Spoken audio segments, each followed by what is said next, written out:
जय मसीह की एक बार फिर से, है ना। जय मसीह। कैसे हैं सब? ठीक है, सब ठीक है। वचन सुनने के लिए तैयार हैं सब? हम कभी कभी बोलते हैं कि यह सब हमारा सुना हुआ है, सब हमने पढ़ा हुआ है, मगर क्या हमारे जीवन में पूरा हो रहा है ये? जैसे अय्यूब के बारे में हम सीख रहे हैं, सब कुछ नष्ट होने के बाद भी क्या बोलता है वो? यहोवा ने दिया, यहोवा ने लिया। उसको लास्ट में परखने के लिए परमेश्वर ने उसकी पत्नी को छोड़ दिया। पत्नी क्या बोल रही सब कुछ खत्म होने के बाद? शरीर में, पूरे शरीर में फोड़े हैं, क्या बोल रही? हाँ, अभी सब कुछ बर्बाद होने के बाद भी अभी भी तू अपनी खराई पर बैठा है। क्या कर तू? अपने परमेश्वर की निंदा कर। और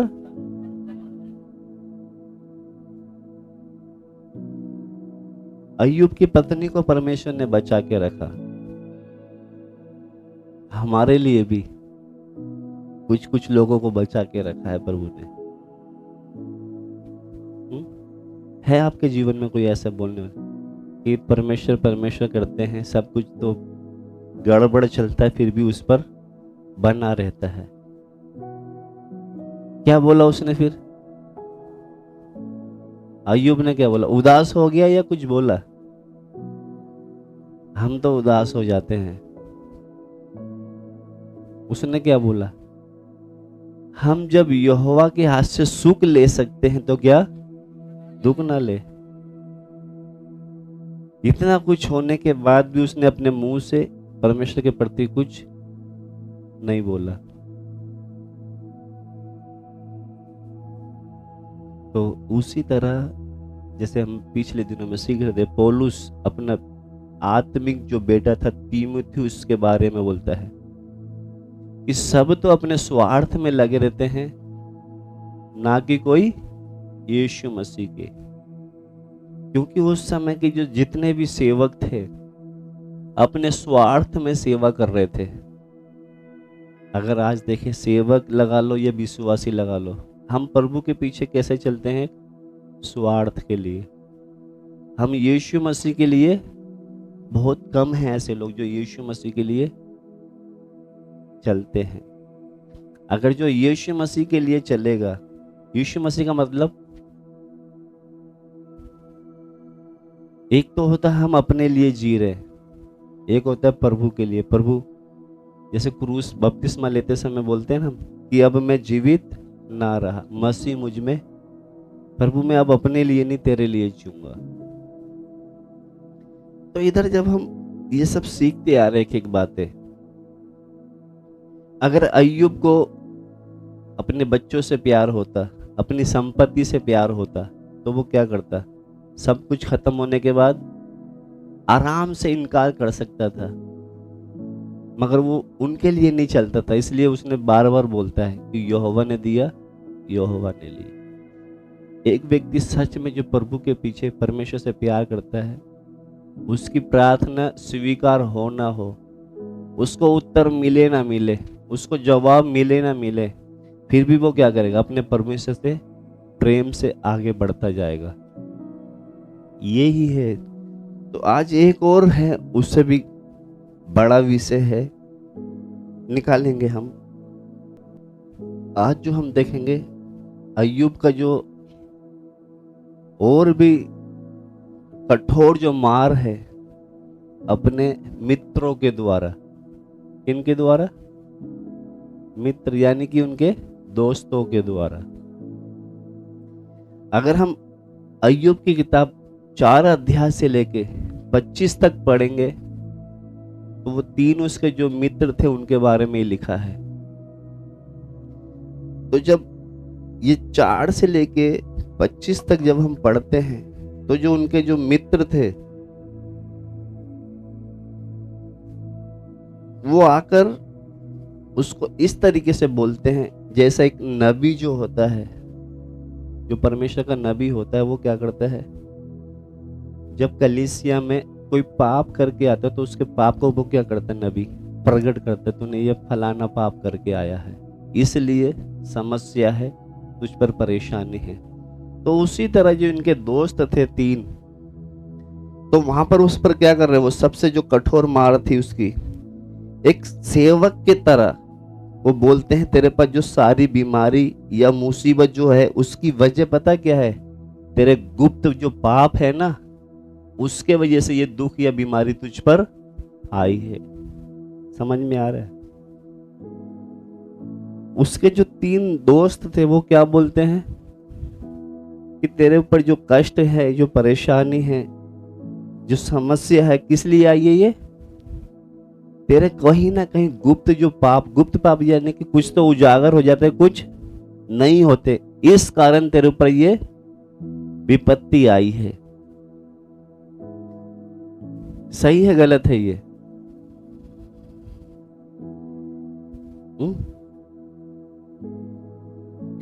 मैं जो बोल रहा हूं समझ में आया है?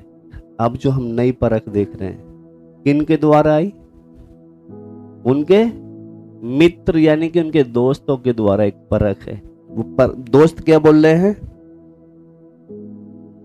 कि ये जितनी भी बीमारी या समस्या या मुसीबत तेरे पर आई है, किस कारण आई है? ये तेरे गुप्त का मतलब तू जो चुपके से जो पाप करते हैं ना, उसके कारण ये सब समस्या तुझ पर आई है।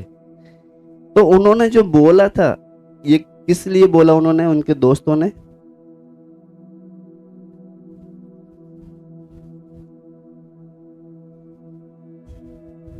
उन्होंने अनजाने में बोला था। अनजाने का मतलब उनको मालूम नहीं था। आज अगर हम भी देखें ना, अगर हम पर अचानक एक्सीडेंट हो गया, बीमारी आ गई, परेशानी आ गई, तो लोग पता क्या बोलेंगे, जरूर इसने कोई पाप किया होगा, जब तो सजा आई है इस पर। समझ में आ रहा है? कुछ ना कुछ तो इसने कोई कांड किया होगा, तभी तो इसके सारे बच्चे मर गए, सारी गाय बैल मर गई, और अब पूरे शरीर में फोड़े ही फोड़े हो गए, जरूर इसने कोई ना कोई पाप किया होगा। कौन बोल रहे? उसके साथ के रहने वाले दोस्त क्या बोल रहे? कुछ ना कुछ तो इसने, तभी तो ये समस्या एक के बाद एक इसके ऊपर परेशानी जा ही नहीं रही, दिक्कतें जा ही नहीं। क्या किया होगा इसने?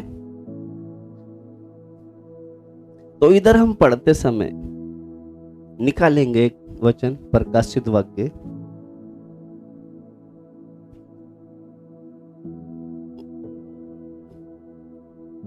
क्योंकि जो उसके मित्र थे एक प्रचारक की तरह उस पर क्या कर रहे, वो दोष लगा रहे।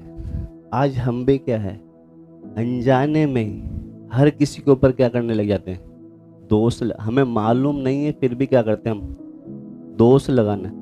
ये दोष लगाने वाला कौन है? कहने का मतलब हमें यीशु मसीह की तरह बनना है या शैतान की तरह? शैतान का काम क्या है? निकालेंगे प्रकाशित वाक्य उसका 12 का 10। 12 का 10 पढ़े कोई भी। फिर मैंने स्वर्ग से यह बड़ा शब्द आते हुए सुना, अब हमारे परमेश्वर का उद्धार और सामर्थ और राज्य और उसके मसीह का अधिकार प्रकट हुआ है। क्योंकि हमारे भाइयों पर दोष लगाने वाला जो रात दिन हमारे परमेश्वर के सामने उन पर दोष लगाया करता था, गिरा दिया गया है। ये दोष लगाने वाला कौन है? दोष लगाने वाला, दोष लगाने वाला कौन है ये? है? बोलो ना, क्या पढ़ा हमने?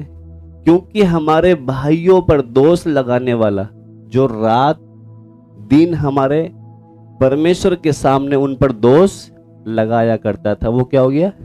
गिरा देंगे। ये दोष लगाने वाला कौन है? शैतान। और हम भी अगर किसी पर दोष लगा रहे हैं तो हम, जैसे मैंने पिछली बार पढ़ाया था कि जैसे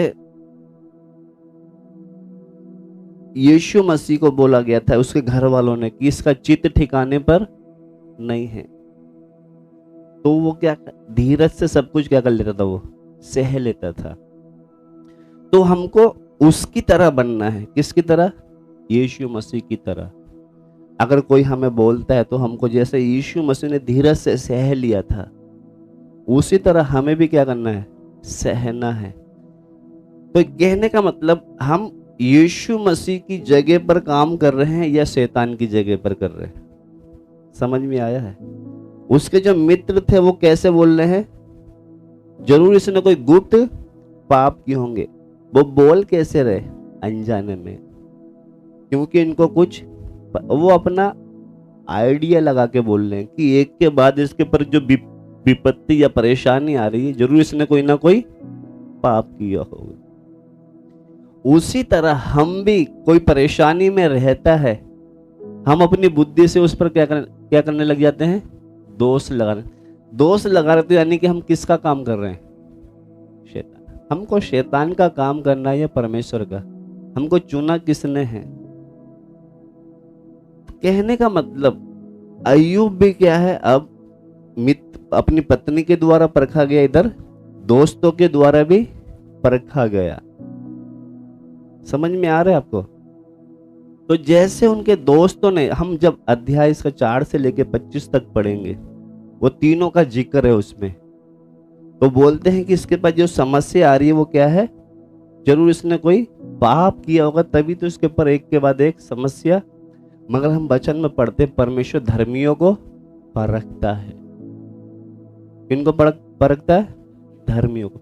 तो इसको अपनी पत्नी के द्वारा, बाल बच्चों के द्वारा, दोस्तों के द्वारा सब ये क्या हो रही, इसकी परख हो रही है। कभी कभी जब हमारे ऊपर भी जब परख होती है तो हम उसमें स्थिर रहते या नहीं रहते, अभी आज हम और सीखेंगे। अय्यूब जो था पहले पुराने नियम का व्यक्ति, वो कृपा जो थी, कृपा का यानी कि जो अनुग्रह के समय से पहले का समय का व्यक्ति था। वो हमने जैसे पढ़ा था यूहन्ना 1:17 में, दोबारा से पढ़े बेटा। वो जैसे मूसा के समय में हमने पढ़ा था, वो मूसा जो थी व्यवस्था के समय का था। और ये हम जो 1:17 पढ़ा था, दोबारा से पढ़े एक बार। इसलिए कि व्यवस्था तो मूसा के द्वारा दी गई, परंतु अनुग्रह और सच्चाई यीशु मसीह के द्वारा पहुंची। हाँ, तो अय्यूब जो था अनुग्रह, यानी कि अनुग्रह मतलब कृपा के पहले के समय में रहने वाला व्यक्ति था। तो उस समय के बारे में जब हम देखते हैं, किसके बारे में? अय्यूब के बारे में। पाप पर जय पाना उस समय असंभव था।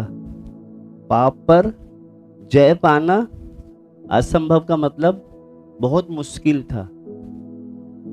तो जब उसके मित्र उस पर दोष लगा रहे थे तो उस समय वो क्या था, कभी ऊपर कभी नीचे, यानी कि बार बार उसको कभी लगता था कि मैं सही हूं, कभी लगता था मैं गलत हूं। समझ में आ रहा है आपको मैं जो बताना चाह रहा हूं? अय्यूब जो था कब का था? वो पुराने नियम के समय का, क्योंकि उस समय अनुग्रह, यानी कि ये अनुग्रह और सच्चाई यीशु मसीह के समय पर आई है। अनुग्रह का मतलब, कृपा का मतलब, वो हमें कृपा देता है। तो मेरा इधर पढ़ाने का मतलब आपको, क्योंकि जब यीशु मसीह के द्वारा जब कृपा आ चुकी तो अब हम जो है ना हर परख में खड़े रह सकते हैं। मगर उस समय वो अनुग्रह नहीं था। तो इसलिए जब उसके दोस्त उस पर, उसके मित्र उस पर दोष लगा रहे थे तो कभी वो दुखी हो रहा था, कभी हताश हो रहा, कभी निराश हो रहा, कभी। तो ऐसे करके जब वो चल रहा था तो एक वचन हम पढ़े, जैसे उस समय उसके दोस्तों ने उस पर दोष लगाया तो वो दुखी भी हो रहा था, परेशान भी हो रहा था, मगर फिर भी विश्वास में आगे बढ़ रहा। जैसे हमने गीत में कहा ना, विश्वास में क्या है, आगे बढ़ूंगा विश्वास में। तो कहने का मतलब, एक आयत और पढ़ेंगे हम वहां पर, निकालेंगे फिलिपियो उसका 4 का 6 पढ़े। क्योंकि अगर दोस्तों के द्वारा हमारी परख है, पढ़े बेटा, किसी भी बात की चिंता मत करो, किसी भी बात की चिंता मत करो। क्योंकि उस समय जो अय्यूब था बहुत निराश उदास भी होगी जब उसके दोस्त उस पर क्या कर रहे, वो आरोप लगा रहे। तो वो था पुराने नियम का व्यक्ति, उसको चिंता आ गई थी, निराश हो रहा था। मगर अभी हम जो हैं, इस समय हम अनुग्रह के समय के लोग हैं। अगर कोई हम पर आरोप लगाए तो हमें दुखी होने की जरूरत नहीं है, परेशान होने की जरूरत नहीं है। इसलिए वहां पर पढ़े बेटा दोबारा से, किसी भी बात की चिंता मत करो। यानी कि आप पर कोई आरोप लगा रहे हैं तो किसी बात की चिंता, क्योंकि उसके ऊपर उसके मित्र आरोप लगा रहे थे कि जरूर इसने कोई ना कोई पाप किया होगा, तभी तो इसके ऊपर क्या आ रही है, एक के बाद एक समस्या आ रही है। समझ में आ रहा है? अगर आज हमारे ऊपर कोई आरोप लगाएगा तो हम क्या हो जाएंगे, मैं तो अच्छे मन से चलता हूं, ये तो मेरे पर आरोप लगा रहा है, दुखी हो जाएंगे, परेशान हो जाएंगे, चिंताओं में आ जाएंगे। इसलिए वचन में लिखा, किसी भी बात की चिंता मत करो, परंतु हर एक बात में तुम्हारे निवेदन, प्रार्थना और विनती के द्वारा धन्यवाद के साथ परमेश्वर के सम्मुख उपस्थित किए जाएं। हाँ, इधर लिखा है किसी भी बात की चिंता, लोग क्या कह रहे हैं, क्या बोल रहे हैं, किसी बात की चिंता मत करो। आज बहुत से लोग कोई जरा सा बोल देते तो इतनी चिंता कर लेते हैं, वो प्रार्थना करना ही छोड़ दें। तो यहाँ पे लिखा है, परंतु हर एक बात में तुम्हारे निवेदन। हर एक बात का मतलब चाहे कुछ भी हो, जैसे हमने गीत में कहा, कुछ भी होता रहे। तो यहाँ पर वचन में जब पढ़ते समय हर एक बात में तुम्हारे निवेदन, हर बात में, निवेदन का मतलब हर बात में, अगर कोई कुछ बोल रहा है तो हर बात में क्या है, निवेदन, प्रार्थना और विनती के द्वारा धन्यवाद के साथ, रोते हुए नहीं, धन्यवाद के साथ परमेश्वर के सामने उपस्थित किए जाए। समझ में आ रहा है? उसका 4 का 4 भी पढ़े। प्रभु में सदा आनंदित रहो। मैं फिर प्रभु कहता में हूँ, सदा आनंद। कोई तुम पर आरोप लगा रहा है, या तुम्हारी बीवी तुम पर आरोप लगा रही है, या तुम्हारे घर में बाल बच्चे हैं, तो लिखा है प्रभु में सदा आनंदित रहो। मैं फिर कहता हूं, बहुत मुश्किल है ना, ऐसे होना बहुत मुश्किल है ना, मुश्किल बहुत। हम मनुष्य के लिए तो बहुत मुश्किल है, मगर हम प्रभु में रहेंगे ना तो फिर कोई दिक्कत नहीं है। तो इसलिए यहां पर जब पढ़ते समय परमेश्वर ने उन 3 मित्रों के द्वारा भी उसको क्या कर रहा है, वो परख रहा है और बोल क्या रहा है कि जरूर इसने कोई ना कोई पाप तो है, तभी तो इसके ऊपर क्या है, एक के बाद एक विपत्ति आ रही। तो हमें भी जब हमारे घर में समस्या परेशानी होगी तो पीछे से कोई ना कोई तो बोलेगा कि इसके ऊपर जो इतनी समस्या आ रही, जरूर कोई ना कोई इसने हमें उस समय क्या नहीं होना है, प्रभु में सदा आनंदित। प्रभु चलो, कुछ तो सुनने को मिल रहा है। उधर हमने जब 6 पढ़े बेटा दोबारा से, वो किसी भी बात की चिंता मत करो, हाँ, परंतु हर एक बात में तुम्हारे निवेदन, हाँ, प्रार्थना और विनती के द्वारा धन्यवाद के साथ परमेश्वर के सम्मुख उपस्थित किए जाएं। हाँ, प्रभु के सामने क्या करे, उपस्थित किए जाए। तो पुराने नियम में जो आज्ञा जो थी, जैसे हम देखते हैं कि अभी नए नियम में जो है, अगर कृपा नहीं होगी हम पर, अभी उस समय क्या है, अय्यूब के समय इतनी कृपा नहीं थी जो आज हमारे ऊपर है। तो इसलिए कहता है कि किसी भी बात की चिंता ना करो, क्योंकि अगर हम प्रभु में, अगर हमेशा, सच बताता हूं मैं, प्रभु में अगर हम मजबूत है तो हमेशा उसके हम हाथ को अपने ऊपर महसूस करता हुआ पाएंगे कि परमेश्वर मेरे साथ है। जो प्रभु अगर हमारे साथ है तो फिर हमें निराशा और उदासी की फिर कोई जरूरत नहीं। इसलिए कहता कि प्रभु में सदा आनंद। कोई इल्जाम लगाए, कोई कुछ भी बोले, जैसे अय्यूब के ऊपर, जैसे हमने शुरू से देखते हैं उसकी परख के बारे में, परमेश्वर खुद बोल रहा शैतान से कि उसकी तरह खरा, भय मानने वाला, बुराई से दूर रहने वाला और पृथ्वी पर, तो उसको बोल रहा था कि इसको तेरे ऊपर क्या है, लालच है, कुछ कारण है, कुछ वजह है, तभी तो तेरा भय मानता है। ये हम सब सीखते आ रहे हैं। तो उसने बोला ठीक है, अगर ऐसी बातें तो तेरे हाथ में थी। उसने बोला ना, इसके कुछ प्रॉपर्टी को छू, इसके बाड़े को हटा, ये तेरे मुंह पर तेरी क्या करेगा, निंदा करेगा। उसने ऐसा कुछ शब्द नहीं बोले।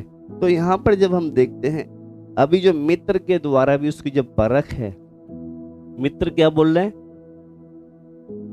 कि जरूर इसने कोई ना कोई पाप किया होगा। उसमें भी जब हम यहाँ पर देखते हैं, निकालेंगे बेटा दूसरा कुरिन्थियों 14, 2:14, माफ करना, दूसरा कुरिन्थियों 2:14 पढ़े। परंतु परमेश्वर का धन्यवाद हो जो मसीह में सदा हमको जय के उत्सव में लिए फिरता है। कौन बोला ये? प्रभु का दास पौलुस। कहने का मतलब जगह जगह इसकी पिटाई होती थी, जगह जगह सताया जाता था, फिर भी पता क्या बोलता है, क्या बोल रहा है ये? परमेश्वर का धन्यवाद हो जो मसीह में सदा हमें, बड़े बेटा, हाँ, परंतु परमेश्वर का धन्यवाद हो जो मसीह में सदा हमको जय के उत्सव में लिए फिरता है। जय के उत्सव में, जय का उत्सव का मतलब जो हर्ष और उल्लास होता है ना, जैसे हम देखते हैं ना खुशी के साथ, जो कभी कभी देखना जो जुलूस जाते हैं खुशी से, है ना। तो प्रभु का दास पौलुस कहता है जो मसीह में सदा हमें जय के उत्सव में लिए फिरता, यानी कहने का मतलब प्रभु यीशु मसीह हमेशा हमें जय के उत्सव पे लिए, यानी कि अगर बीमारी आई वो किस लिए, वो चाहता है कि इस पर तुम जय पाओ। सतावट आई, इस पर तुम क्या करो, जय पाओ। कोई तुम पर दोष लगाता है, इस पर क्या करो, जय पाओ।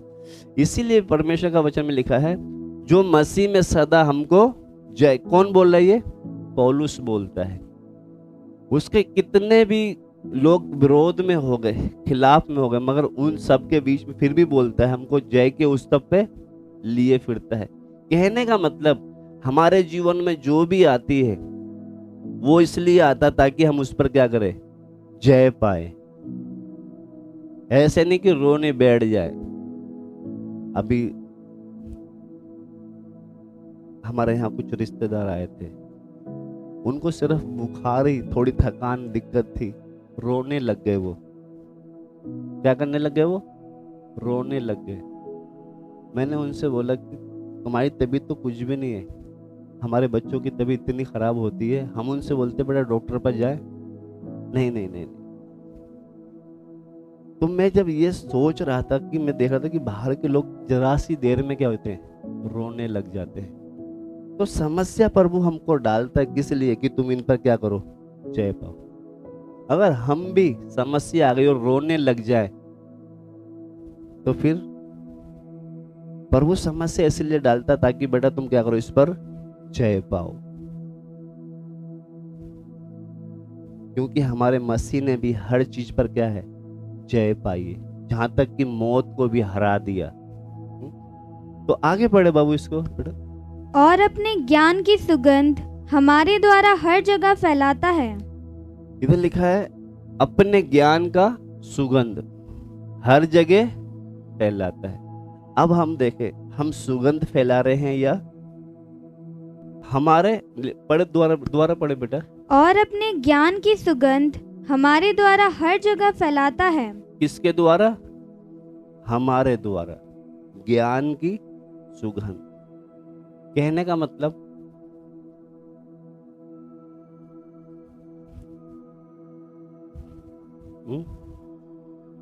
इसको पढ़ते समय कुछ समझ में आ रहा है? उसकी सुगंध क्या करनी है?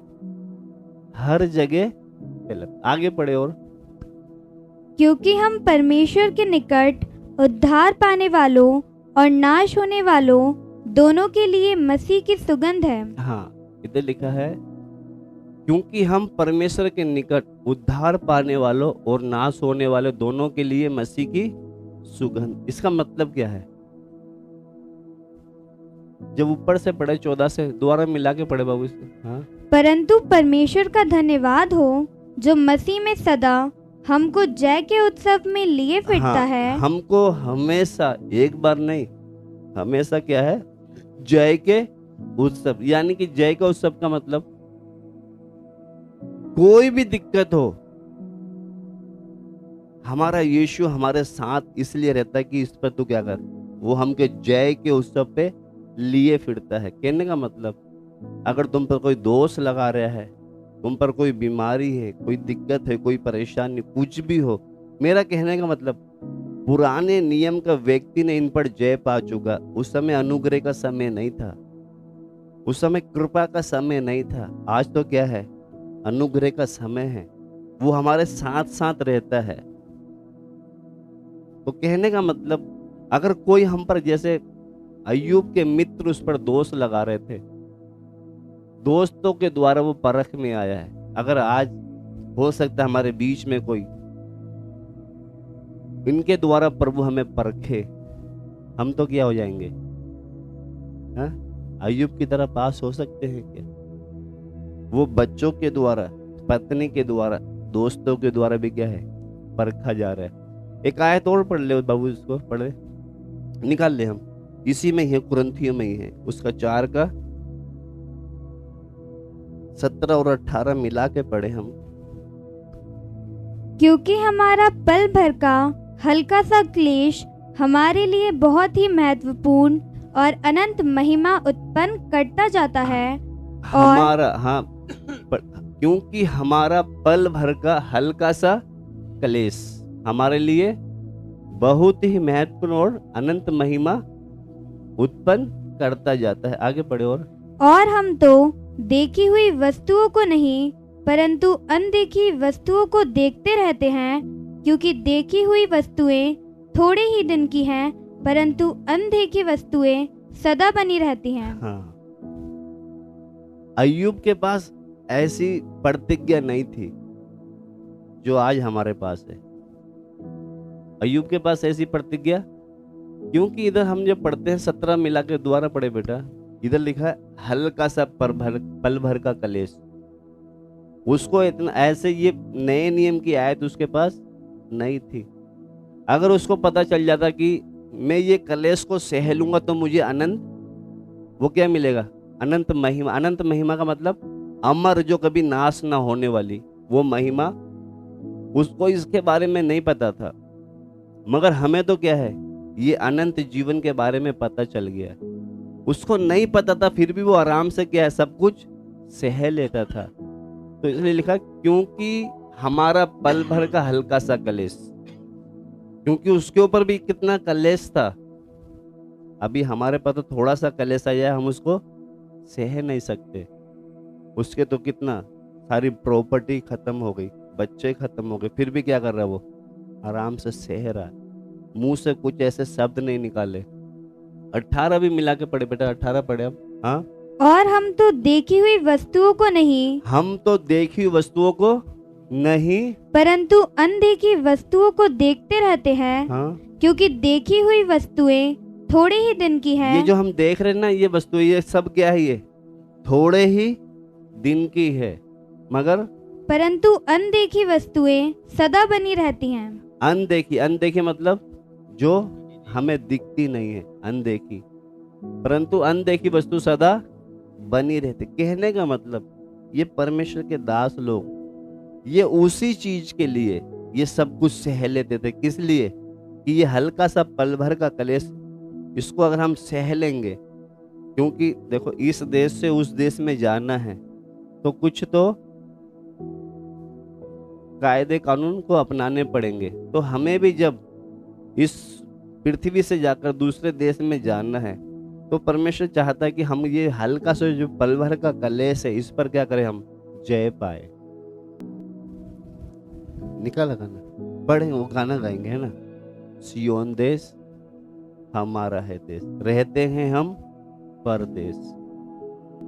हमें ये देखना है आज कि जब अय्यूब की जब अपने मित्र के द्वारा परख है, वो बोल क्या रहे, वो इसने जरूर कोई ना कोई पाप किए होंगे, तभी तो। कहने का मेरा मतलब अपने दोस्तों के द्वारा भी उसकी क्या हो रही है, परख हो रही है। उसी तरह आज अगर हम भी जब हमारे जीवन में या हम पर बैठे, हमारे बीच में बैठे कोई भी, जब हम पर क्या करते हैं, किसी पर हम अनजाने में दोष लगा रहे हैं, यानी कि हम किसकी जगह पे काम कर रहे हैं, शैतान की जगह पर। तो एक तो ये है कि परमेश्वर उसके द्वारा उसको क्या कर रहा है। पहले तो ये है कि एक व्यक्ति जब दोष लगा रहा है तो वो किसका काम कर रहा है, शैतान का। मगर क्योंकि ये दोष लगाने वाला कौन था, शैतान, जो गिरा दिया गया। और दूसरा तरफ जब देखें हम, उसके द्वारा वो क्या हो रहा है, परखा भी जा रहा है। क्योंकि अय्यूब जो था, जब दोस्त बोल रहे थे उस पर, तो वो पुराने नियम का व्यक्ति था। तो वो क्या कर रहा था, कभी उदास हो रहा था, कभी निराश हो रहा था। अंधेरे में जैसी ज्योति चमकती है ना थोड़ी सी, तो ऐसे ही कभी वो गिर रहा था, कभी उठ रहा था, कभी दुखी हो रहा था, कभी हताश हो रहा था। तो कहने का मतलब उसके द्वारा तो वो क्या हो रहा है, अपने दोस्त के द्वारा वो क्या हो रहा है, परखा जा रहा है। मगर आज हम जब नए नियम के व्यक्ति हैं, जैसे उदल में हमने पढ़ा है, तो किसी भी बात की चिंता ना करो। वो तो एक चिंता में आ गया वो कि लोग मेरे पर दोष लगा रहे। मगर आज हम जब नए नियम के हैं, हम क्या है, अनुग्रह के समय के व्यक्ति हैं, पवित्र आत्मा हमारे साथ है। अगर हम पर कोई दोष लगाए तो हमें वचन में पढ़ा, किसी भी बात की चिंता ना करो, हर एक बात के लिए प्रभु को क्या करो, हम धन्यवाद। प्रभु ये दोष लगा रहे हैं, धन्यवाद। प्रभु ये इल्जाम लगा रहे हैं, धन्यवाद। कहने का मतलब उदास ना हो। अय्यूब क्या है, मित्र के द्वारा परखा गया, पत्नी के द्वारा परखा गया, प्रॉपर्टी के द्वारा परखा गया। उसी तरह आज अगर हमारी भी अगर परख है, कभी कभी किसी के द्वारा परख होती है ना, हमारी दोस्तों के द्वारा, कि तू उधर जा रहा है, अभी भी क्या है, जैसे उसके ऊपर बोला ना, उसको ऊपर क्या बोला, अभी लास्ट में दोस्त क्या बोल रहे, तेरे पास इतना एक के बाद एक विपत्ति आ रही, कोई ना कोई क्या है, पाप किया होगा। उसी तरह हमारे बीच में भी आज बहुत से ऐसे हैं, जब बुड़बुड़ाते हैं ना, ये प्रभु में आए जब से ठीक नहीं है, बीमारी है, परेशानी, कहीं ना कहीं ये क्या करता है, पाप करके। तो लिखा है कि किसी भी बात की चिंता ना, कोई भी बात हो प्रभु के सामने क्या करें हम, उपस्थित धन्यवाद और विनती के साथ क्या करें, उपस्थित किए जाए। तो उधर जब हम गीत गाएंगे, हम गीत, क्योंकि हम इस पृथ्वी के नहीं का कलेश, क्योंकि जो अभी जो कलेश है हम पर, दुख है, परेशानी कुछ भी है, ये हल्का सा पल भर का कलेश तुम्हारे लिए अनंत महिमा उत्पन्न करता जाता है। क्योंकि ये समस्या परेशानी हमको क्या है, यीशु मसीह चाहता है कि तुमको जय के उत्सव पे लिए फिर, यानी कि इन पर हम जय पाए। तो गीत गाएंगे मिलकर हम पहले। मन ना लगाए यहाँ, जाना है हमको वहाँ। मन ना लगाए यहाँ, जाना है हमको वहाँ। हमारा दुल्हा यीशु मसीह है, हमारा दुल्हा यीशु मसीह है। सत्य और जीवन मार्ग वही है, सत्य और जीवन मार्ग वही है। सियोन देश हमारा है देश, रहते हैं हम परदेश। जाएंगे हम अपने देश, सियोन देश हमारा है देश, रहते हैं हम परदेश, जाएंगे हम अपने देश। Hallelujah hallelujah hallelujah hallelujah hallelujah hallelujah hallelujah hallelujah. आएगा यीशु यहाँ, ले जाएगा हमको वहाँ। आएगा यीशु यहाँ, ले जाएगा हमको वहाँ। वादा यीशु का पूरा होगा, वादा यीशु का पूरा होगा, अनंत जीवन हमको मिलेगा, अनंत जीवन हमको मिलेगा। सियोन देश हमारा है देश, रहते हैं हम परदेश, जाएंगे हम अपने देश, सियोन देश हमारा है देश, रहते हैं हम परदेश, जाएंगे हम अपने देश। Hallelujah hallelujah hallelujah hallelujah hallelujah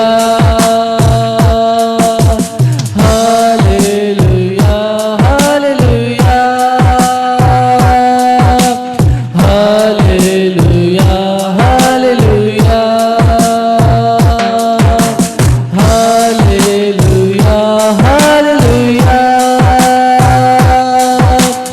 hallelujah hallelujah hallelujah hallelujah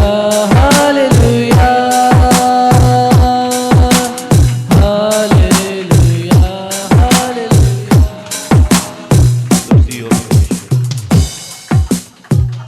धन्यवाद यीशु मसीह के नाम में।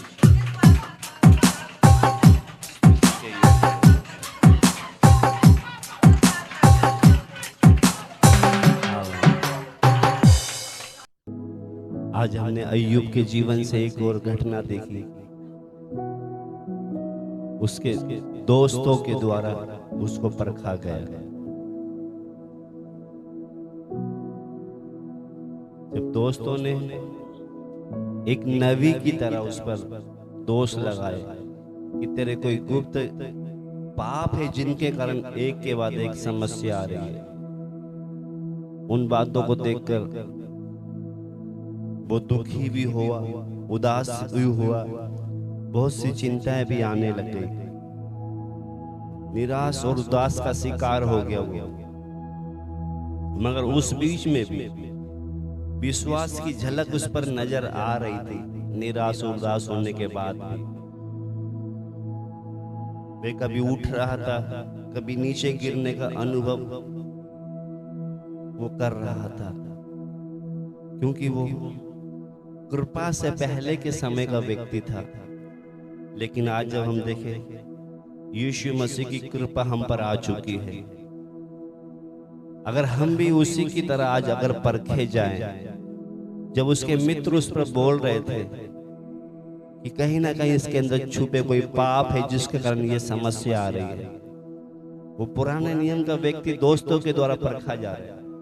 आज हो सकता है जब हम प्रभु के पीछे चल रहे हैं, हमारे जीवनों में बहुत सी फर्क के कारण बहुत कुछ, या तो बीमारी आ रही है, या दुख या समस्या आ रही है।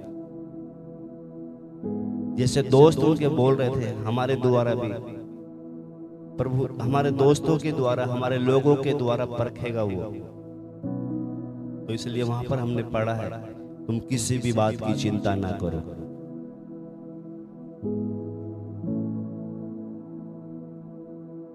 वचन में हमने पढ़ा, किसी भी बात की चिंता मत करो, प्रत्येक बात के लिए धन्यवाद दिए जाए। अगर आज हमारे बीच में भी कोई हो सकता है, जब समस्याओं में लोग बोलते होंगे, जरूर कोई ना कोई पाप है इसके ऊपर, परमेश्वर के प्रति ये पाप करके चलता है या चलती, इसलिए परेशान या दुखी रहती है, तो हम किसी भी बात की चिंता ना करें। अय्यूब दुखी हो गया था, हम दुखी ना हो।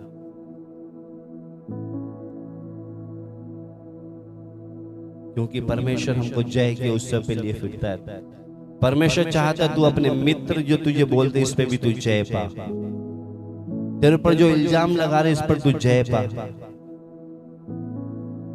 ये हल्का सा पर भर का कलेश, कलेश का मतलब जो हमारे बीच में जो दुख हो रहा है, जो इल्जाम लग रहे हैं, तो जैसे हमने वचन में पढ़ा है, ये मामूली दुख और तकलीफ परमेश्वर के द्वारा जब दी गई, तो ये अनंत महिमा यानी कि एक वजनदार बात को तैयार कर रही है। चिरस्थायी का मतलब जो अमर, अनंत समय के लिए जो जगह है, उसके लिए प्रभु हमें तैयार कर रहा है।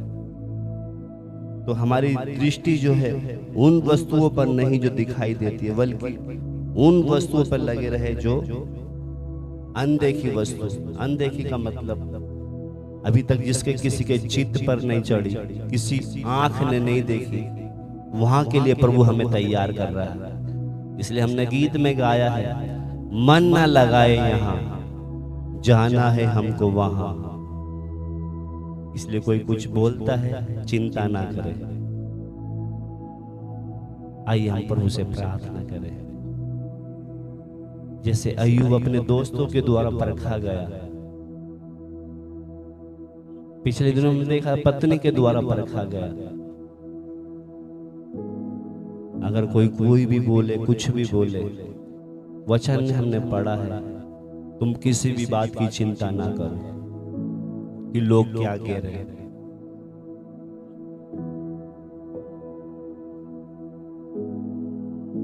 प्यारे परमेश्वर, हम तेरी उपस्थिति में हैं।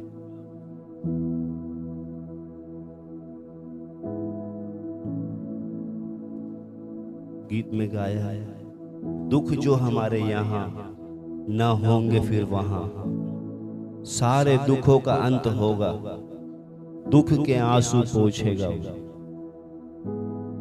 हालेलुया। प्रभु जी, हम तेरे चरणों में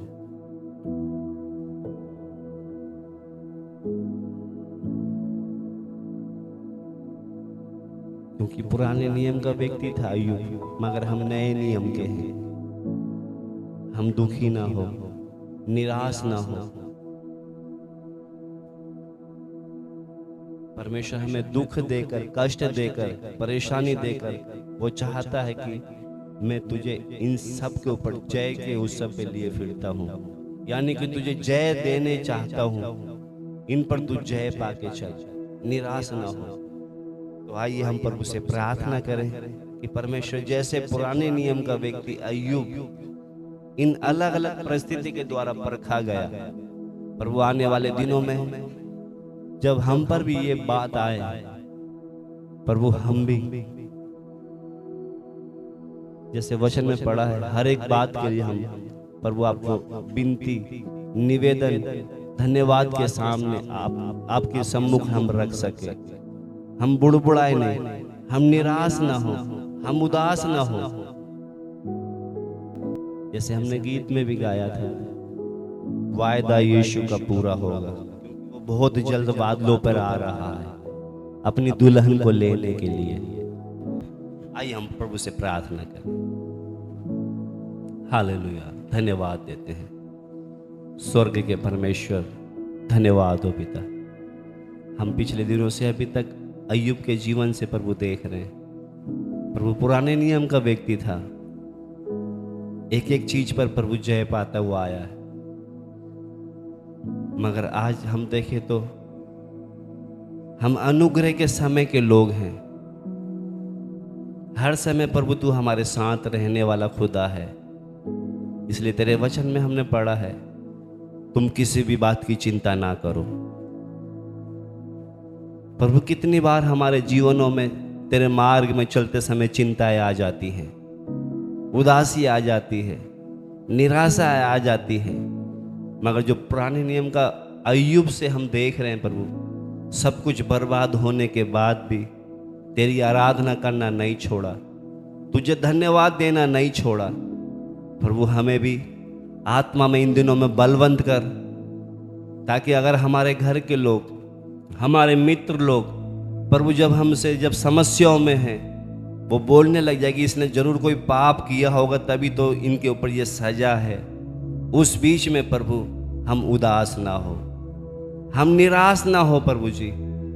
उन बातों को सुनने के बाद भी प्रभु हम तेरे सम्मुख प्रभु धन्यवाद के साथ प्रेम से हम आगे बढ़ सके। हमें इस योग्य बना, क्योंकि प्रभु तेरे वचन में हमने देखा है ये हल्का सा पल भर का कलेश प्रभु, अगर तेरे मार्ग में चलते समय ये कलेश, ये बातें अगर हमें सुनने को मिलती है, तू हमें बलवंत करना चाहता है। तू हमें जय देकर प्रभु जी वो अनंत महिमा के लिए प्रभु, अनंत मिरास के लिए हमें तू तैयार करना चाहता है।